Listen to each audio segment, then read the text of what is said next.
बघा शेतकरी मित्रांनो, खरीप हंगाम 2025 मध्ये राज्याच्या विविध भागांमध्ये अतिवृष्टी पूर परिस्थितीमुळे मोठ्या प्रमाणात शेती पिकांचं फळबागांचं नुकसान झालेलं आहे.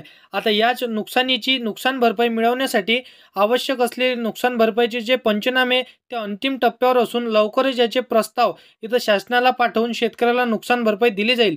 आणि याच्या संदर्भातील काही महत्त्वाचे अपडेट आजच्या व्हिडिओमध्ये आज आपण बघणार आहे. कारण की बघा मित्रांनो, एकंदरीत आपण जर पाहिलं तर 2025 मध्ये मोठ्या प्रमाणात अवकाळी पाऊस, गारपीट आणि आता अतिवृष्टी पूर परिस्थितीमुळे शेतकऱ्यांचं मोठ्या प्रमाणात नुकसान झालेलं आहे. जून महिन्यामध्ये काही भागांमध्ये नुकसान झालेलं होतं, जुलै महिन्यामध्ये काही भागामध्ये नुकसान झालेलं होतं आणि ऑगस्ट महिन्यामध्ये देखील नुकसान झालेलं आहे. आता आजपर्यंत जुलै ऑगस्ट या महिन्यामध्ये झालेल्या नुकसानीमध्ये 29 जिल्हे बाधित झालेले आहेत. 29 जिल्ह्यांमधील 191 तालुके, 654 महसूल मंडळ हे या अतिवृष्टी आणि पूर परिस्थितीमुळे बाधित झालेले आहे. याच्यामुळे 14,44,000 हेक्टर क्षेत्र बाधित झालेलं असल्यामुळे इथं आता 36 लाखांपेक्षा जास्त एकर शेत जमीन हे आतापर्यंत नुकसानग्रस्त झालेले आहे. निदर्शनात आलेले आहे. तर बघा 36 जिल्ह्यांपैकी याच्यामध्ये 29 जिल्ह्यांपैकी 12 जिल्ह्यातील नुकसान हे अतिशय मोठ्या प्रमाणात आहे. याच्याकडे नांदेड जिल्ह्यामधील झालेलं नुकसान आहे. सर्वाधिक नुकसान या ठिकाणी दिसून येत आहे. मित्रांनो, अशा प्रकारचे नुकसान होत असताना शेतकऱ्यांच्या मनामध्ये पडलेला प्रश्न की जवळजवळ खरीप हंगामामधील पूर्णपणे जसं की पिकं हातातून गेलेली आहे. याच्यामध्ये सोयाबीन असो, मूग असो, उडीद असो, मक्का असेल, कापूस असेल किंवा बाजरी असेल किंवा इतर हळद पीक असेल किंवा कोणतेही इतर पिके असेल, या पिकांचं मोठ्या प्रमाणात बाधित झालेलं नुकसान झालेलं आहे. तर मित्रांनो, आता कोणत्या जिल्ह्यांमध्ये हे नुकसान भरपाई किती लाखापर्यंत मिळणार आहे, आता तुम्हाला जिल्ह्यांची यादी सांगतो आणि तुम्हाला कधी याची नुकसान भरपाई मिळणार आहे संपूर्ण सविस्तर माहिती जाणून घेऊया आजच्या व्हिडिओमध्ये. व्हिडिओला शेवटपर्यंत नक्की बघा.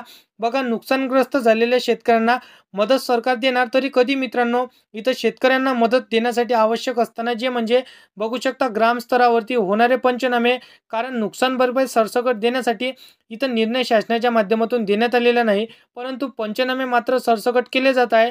ज्या ज्या ठिकाणी बाधित क्षेत्र असेल त्या ठिकाणी पंचनामे केले जात आहे. पंचनामे करत असताना पंचनामे झाल्यानंतर त्या ठिकाणी क्षेत्रामध्ये आकडेवारी समोर येत आहे. कोणत्या पिकाचं किती नुकसान झालेलं आहे, त्या शेतकऱ्याचे एकूण किती क्षेत्रातून नुकसान झालेलं आहे, मग त्याची आकडेवारी गावानुसार, इथं महसूल मंडळानुसार, तालुक्यानुसार जाते. त्याच्यामध्ये पुन्हा ई पीक पाहणी किती शेतकऱ्याची झालेली आहे, जसं की लागवडीखालील क्षेत्र किती आहे, त्याची पुन्हा आकडेवारी पुन्हा इथं प्रस्ताव पाठवले जातात. आणि त्या साहजिकच जोपर्यंत पूर्ण माहिती होत नाही किंवा माहिती एकत्र केली जात नाही तोपर्यंत पंचनाम्याच्या प्रक्रिया पूर्ण होत नाही, तोपर्यंत शेतकऱ्यांना ही मदत मिळत नाही. अशा माहितीनुसार प्रस्ताव तयार करण्यासाठी आवश्यक असलेले पंचनामे आणि अंतिम टप्पे इथं जसं की, कारण 2-3 दिवसांमध्ये इथं सुद्धा आणखीन हे भागामध्ये अतिवृष्टी किंवा शेती पिकाचं नुकसान झालेलं आहे.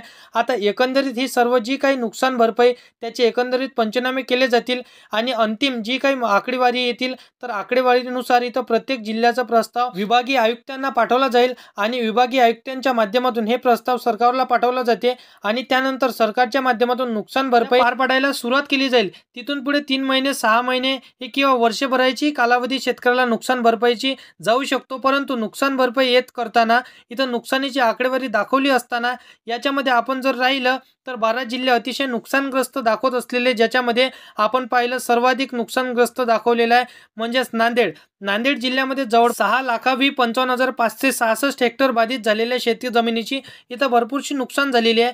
याच्यानंतर यवतमाळ जिल्ह्यांमध्ये आपण बघू शकतो की 64,932 हेक्टर, धाराशिवमध्ये इथं 753 हेक्टर आणि बुलढाणामध्ये इथं 89,782 हेक्टर, अकोला जिल्ह्यांमध्ये इथं 43,828 हेक्टर आणि सोलापूर जिल्ह्यांमध्ये 47,266 हेक्टर. त्यानंतर इथं काही जसं की बाधित झालेल्या, इथं नुकसान झालेल्या शेतजमिनीचे हेक्टरी प्रमाणे मी तुम्हाला आकडा सांगितलेला आहे.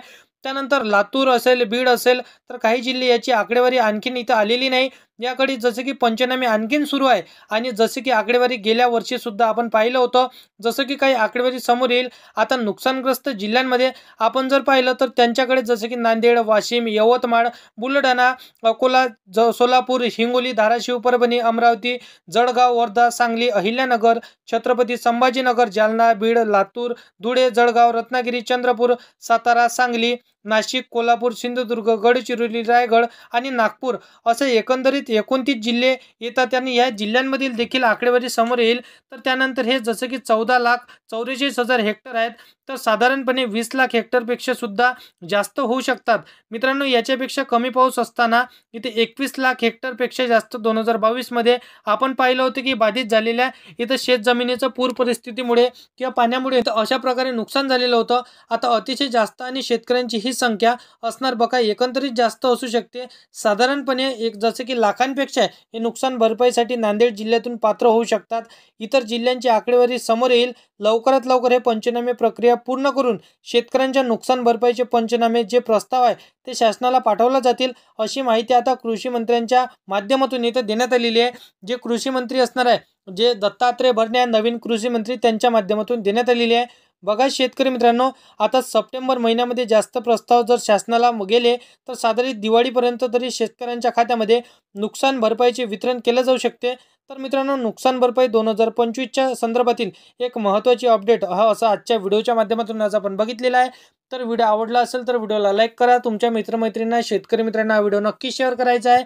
आणि असेच कामाचे व्हिडिओ जर का डेली पाहायचे असेल तर या चॅनलला सबस्क्राईब करून साईडला दिलेल्या बेल नोटिफिकेशनला नक्की प्रेस करून ठेवा, जेणेकरून अशीच महत्त्वपूर्ण व्हिडिओची नोटिफिकेशन डेली तुम्हाला भेटत राहतील शेतकरी मित्रांनो. तर मित्रांनो, चला येऊया नेक्स्ट व्हिडिओमध्ये.